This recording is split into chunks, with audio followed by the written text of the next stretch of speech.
Your suffering is a signal, not a sentence. Carl Jung. What if your symptoms are messengers, not malfunctions? You've been treating your anxiety like a disease to cure, your depression like a defect to fix, your pain like a problem to solve. You've swallowed pills, attended therapy sessions, tried meditation apps, read self-help books, all in service of making the uncomfortable feelings go away. But what if you've been approaching this backwards? Carl Jung understood something revolutionary about human suffering when he wrote, "The most terrifying thing is to accept oneself completely." But he also knew something else. Everything that irritates us about others can lead us to an understanding of ourselves. Here's the truth that no therapist, no doctor, no wellness guru wants you to know. Your suffering isn't random. It's not a chemical imbalance. It's not bad luck or bad genes. Your suffering is intelligent. It's your psyche's way of getting your attention, of telling you something crucial about your life that you're not seeing. You're not broken, you're blocked, and your symptoms are the roadmap to your freedom. Let me describe what your relationship with your own pain feels like right now. You wake up and immediately check, how do I feel today? Is the anxiety there? Is the sadness lurking? Is the emptiness waiting? When the uncomfortable feelings arise, your first instinct is to make them stop. You distract yourself, medicate yourself, busy yourself, anything to avoid sitting with the discomfort. You've developed a whole arsenal of avoidance strategies. Scrolling your phone when you feel lonely, eating when you feel empty, working when you feel worthless, shopping when you feel inadequate. But the feelings keep coming back, sometimes stronger than before. You start to believe there's something fundamentally wrong with you, that you're more sensitive than other people, that you're broken in some way that can't be fixed. You look at people who seem happy, confident, at peace, and you wonder what's wrong with your brain chemistry. Why can't you just be normal? You've tried everything. Antidepressants that numbed you but didn't heal you. Therapy that helped you understand your past but didn't change your present. Mindfulness that taught you to observe your thoughts but didn't transform them. And still, the suffering persists. The anxiety finds new things to worry about. The depression finds new reasons to feel hopeless. The emptiness finds new ways to make itself known. You start to believe this is just who you are, that suffering is your default state, that happiness is for other people, not for you. You feel like you're living with a chronic condition that has no cure, like you're sentenced to a life of managing symptoms instead of actually living. But what if I told you that your suffering isn't a life sentence? What if it's a message you haven't learned to read yet? Here's why your suffering keeps returning. And it's not because you're broken. Your psyche is a self-regulating system, like your body's immune system. When something is out of balance, it creates symptoms to get your attention. Physical pain tells you something is wrong with your body. Psychological pain tells you something is wrong with your life. But we've been conditioned to treat psychological symptoms like physical diseases, as random malfunctions that need to be suppressed rather than intelligent signals that need to be understood. Jung discovered that what we call mental illness is often the psyche's attempt to heal itself. Your anxiety isn't trying to torture you. It's trying to protect you from something it perceives as dangerous. Your depression isn't trying to destroy you. It's trying to slow you down, to force you to stop and examine what's not working in your life. Your emptiness isn't trying to hollow you out. It's trying to show you where you've abandoned yourself, where you've given your power away. But here's what's really happening. You're living a life that's fundamentally misaligned with who you actually are. And your symptoms are your psyche's way of saying, this isn't working. Something needs to change. Maybe you're in a job that crushes your soul, but you stay because it's practical. Your anxiety spikes every Sunday night, but instead of seeing this as information about your work situation, you treat it as a disorder. Maybe you're in relationships where you can't be yourself, but you stay because you're afraid of being alone. Your depression deepens, but instead of seeing this as information about your connections, you blame your brain chemistry. Maybe you're living according to other people's expectations instead of your own values, but you continue because you don't want to disappoint anyone. Your emptiness grows, but instead of seeing this as information about your authenticity, you try to fill it with external things. Your symptoms aren't random, they're precisely calibrated responses to specific life circumstances that aren't serving your highest good. Jung called this the transcendent function, the psyche's ability to create new solutions by bringing unconscious material into consciousness. Your suffering is the unconscious trying to communicate with the conscious mind. But instead of listening to the message, you're shooting the messenger. And here's the part no mental health professional will ever tell you. Here's what no psychiatrist, no therapist, no wellness expert will admit.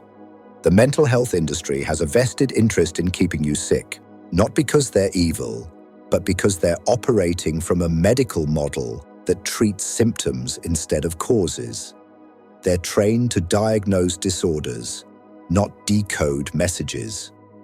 When you go to a doctor with anxiety, they don't ask, "What in your life is making you feel unsafe?" They ask, "How long have you been experiencing these symptoms?" When you go to a therapist with depression, they don't ask, "What parts of your life are you not living authentically?" They ask, "Have you had thoughts of self-harm?" The system is designed to manage your symptoms, not eliminate their cause. Because if you actually healed, if you learned to read the messages your psyche is sending, you wouldn't need the system anymore. But here's what Jung understood that modern psychology has forgotten. Your symptoms are not the problem. They're the solution your psyche is trying to implement. Your anxiety is trying to get you to pay attention to what's actually dangerous in your life. Not tigers and bears, but soul-crushing jobs and toxic relationships. Your depression is trying to get you to stop living a life that isn't yours, to withdraw from activities and relationships that drain your life force so you can reconnect with what actually energizes you. Your emptiness is trying to get you to stop filling your life with things that don't matter so you can make space for what does. But instead of listening to these messages, you've been taught to silence them, to medicate them, to therapy them away. You've been treating your psyche like it's malfunctioning when it's actually functioning perfectly. It's doing exactly what it's supposed to do, trying to guide you toward a life that's aligned with your true nature. Jung said, "Your vision becomes clear when you look into your heart. Who looks outside, dreams. Who looks inside, awakens." Your suffering is your psyche's way of forcing you to look inside, to stop running from yourself and start running toward yourself. This is the moment most people click away. But stay with me, because what comes next will show you how to decode the messages your suffering is sending. So how do you stop treating your symptoms as enemies and start treating them as messengers? Here's how to decode what your suffering is trying to tell you. Step 1. Stop fighting, start listening. The next time you feel anxious, depressed, or empty, don't immediately try to make it go away. Sit with it for a moment. Ask, what is this feeling trying to tell me? What is it trying to protect me from? What is it trying to guide me toward? Your symptoms have intelligence. They're not random. They're responses to specific triggers in your environment or your life circumstances. Step 2. Map your triggers. Start paying attention to when your symptoms show up. What situations, people, or thoughts tend to trigger them? Anxiety often shows up when you're about to do something that goes against your authentic self, or when you're in situations that don't feel safe. Depression often shows up when you're living in ways that don't honor your true nature, or when you're disconnected from meaning and purpose. Emptiness often shows up when you're filling your life with things that don't actually nourish you. Step 3. Ask the right questions. Instead of, how do I get rid of this feeling? Ask, what is this feeling trying to protect me from? What would I need to change in my life for this feeling to no longer be necessary? What part of my authentic self am I not honoring? What do I need more of? What do I need less of? Step 4. Look for the pattern. Your symptoms often follow patterns. Maybe your anxiety spikes every time you have to make a decision that goes against what others expect of you.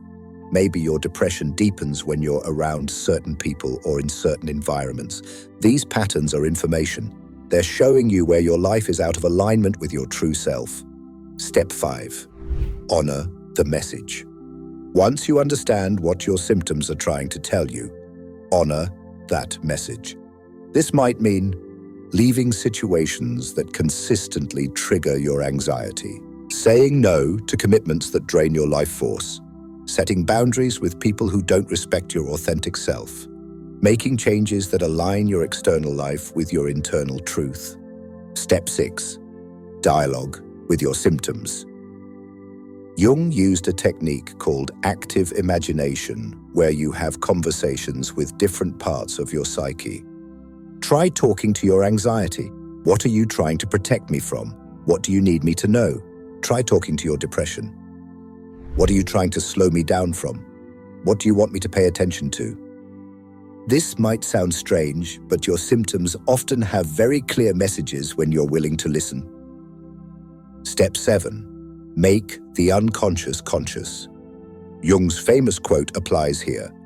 Until you make the unconscious conscious, it will direct your life and you will call it fate. Your symptoms are often manifestations of unconscious conflicts, unmet needs, or suppressed parts of yourself. Journaling, therapy, meditation, or any practice that helps you become more aware of your inner world can help bring these unconscious elements into consciousness. Step 8. Take aligned action. Understanding the message is only half the work. You also need to take action based on what you've learned. If your anxiety is telling you that your job is soul-crushing, you might need to start looking for work that aligns with your values. If your depression is telling you that you're living someone else's life, you might need to start making choices based on your own desires rather than others' expectations. Step 9. Be patient with the process. Your symptoms didn't develop overnight, and they won't disappear overnight. But as you start living more authentically, as you start honoring the messages your psyche is sending, you'll notice the symptoms begin to shift. They might not disappear completely, but they'll become less intense, less frequent, more manageable, because they'll no longer need to scream to get your attention. And when you master this approach, here's what transforms. Here's what happens when you stop treating your suffering as a sentence and start treating it as a signal. First, you'll develop what Jung called psychological literacy, the ability to read the language of your own psyche. You'll understand that your emotions aren't random events, but intelligent responses to your life circumstances. Second, you'll realize that you have more power over your mental health than you thought. Not the power to suppress symptoms, but the power to address their underlying causes. Third, you'll discover that your sensitivity isn't a weakness. It's a superpower. Your ability to feel deeply is also your ability to live deeply, to connect authentically, to create meaningfully. But here's the most profound transformation. You'll stop being afraid of your own emotions. You'll understand that anxiety isn't trying to destroy you, it's trying to guide you towards safety. Depression isn't trying to kill you, it's trying to help you be reborn. Emptiness isn't trying to hollow you out, it's trying to make space for what truly matters. Jung said, "The privilege of a lifetime is to become who you truly are." Your suffering is often the catalyst for this becoming. It forces you to question everything, to examine your life, to stop living on autopilot and start living with intention. You'll realize that your darkest moments weren't punishments, they were invitations. Invitations to go deeper, to live more authentically, to align your external life with your internal truth. You'll understand what Jung meant when he said, "No tree, it is said, can grow to heaven unless its roots reach down to hell." Your suffering is the root system that allows your joy to grow. You'll stop seeing yourself as a victim of your mental health and start seeing yourself as a student of your own psyche. Every symptom becomes a teacher. Every difficult emotion becomes a guide. People will notice the change. They'll say, "You seem more grounded, more authentic, more at peace." Not because you've eliminated all discomfort from your life, but because you've learned to work with it instead of against it. You'll develop what Jung called the transcendent function, the ability to hold opposites in tension without being torn apart by them. You can feel sad without being depressed. You can feel anxious without being overwhelmed. You can feel empty without being hopeless, because you understand that these feelings are temporary visitors, not permanent residents. They come with messages, and once the message is received and acted upon, they naturally begin to fade. You'll realize that the goal was never to eliminate suffering. It was to understand it, to learn from it, to let it guide you toward a life that's more aligned with who you truly are. If this message resonated with you, if you're tired of fighting your own emotions, if you're ready to start listening to what your suffering is trying to tell you, then it's time to make a choice. You can keep treating your symptoms as enemies to defeat. Keep looking for ways to suppress and manage them. Keep believing that you're broken and need to be fixed. Or you can start treating your symptoms as messengers with important information about your life. Start listening to what your psyche is trying to tell you. Start making the changes that will address the root causes rather than just managing the symptoms. Your suffering is not a life sentence. It's a signal that something in your life needs attention, needs change, needs alignment. And when you learn to read that signal, when you learn to honor its message, you don't just manage your mental health, you transform your entire life. Subscribe if you're ready to self-decode. Because your symptoms are messengers, not malfunctions, and the message they're bringing might just be the key to your freedom.